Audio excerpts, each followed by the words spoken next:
नमस्कार दोस्तों, आप सभी का मेरे YouTube चैनल मायरा वॉइस में हार्दिक स्वागत है। आज की इस वीडियो में मैं आपको सुनाएंगे कार्तिक मास महात्म कथा का 28। ध्यान से सुनेंगे, पढ़े सुने जो प्रेम से वह हो जाए शुद्ध स्वरूप। यह 28वां अध्याय। कार्तिक कथा। अनूप धर्मदत्त ने पूछा, मैंने सुना है कि जय और विजय भी भगवान विष्णु के द्वारपाल हैं।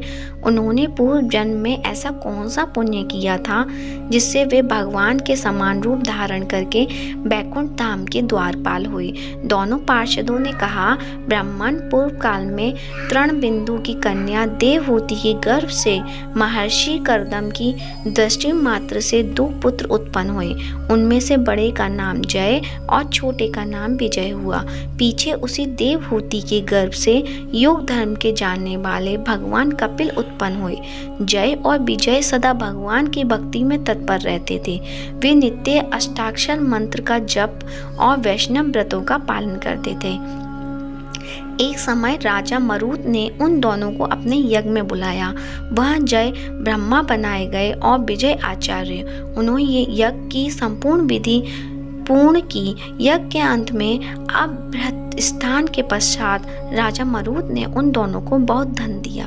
धन लेकर दोनों भाई अपने आश्रम पर गए। वहाँ उस धन का विभाग करते समय दोनों में परस्पर लाग डांट पैदा हो गई। जय ने कहा, इस धन को बराबर बराबर बांट लिया जाए। विजय का कहना था कि नहीं, जिसको जो मिला है वह उसी के पास रहे। तब जय ने क्रोध में आकर लोभी विजय को शाप दिया, तुम ग्रहण करके देते नहीं हो, इसलिए ग्राह अर्थात मगरमच्छ हो जाओ।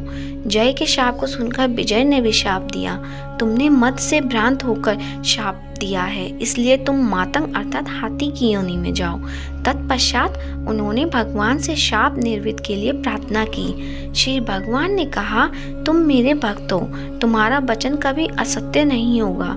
तुम दोनों अपने ही दिए हुए इन शापों को भोगकर फिर से मेरे धाम को प्राप्त होगे। ऐसा कहकर भगवान विष्णु अंतर्ध्यान हो गए। तदंतर वे दोनों गण नदी के तट पर ग्राह और गज हो गए। उस योनि में भी उन्हें पूर्व जन्म का स्मरण बना रहा।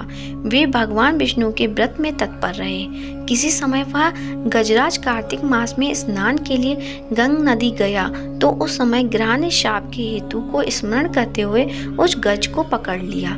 ग्राह से पकड़े जाने पर गजराज ने भगवान रमानाथ का स्मरण किया।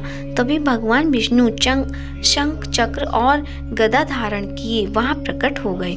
उन्होंने चक्र चलाकर ग्राह और गजराज का उद्धार किया और उन्हें अपने ही जैसा रूप देकर बैकुंठ धाम को ले गए। तब से वह स्थान हरि क्षेत्र के नाम से प्रसिद्ध है।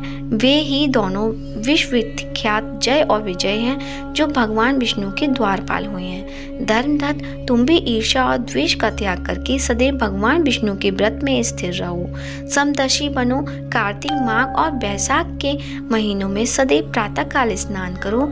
एकादशी व्रत के पालन में स्थिर रहो। तुलसी के बगीचे की रक्षा करते रहो। ऐसा करने से तुम भी शरीर का अंत होने पर भगवान विष्णु के परम पद को प्राप्त होगी।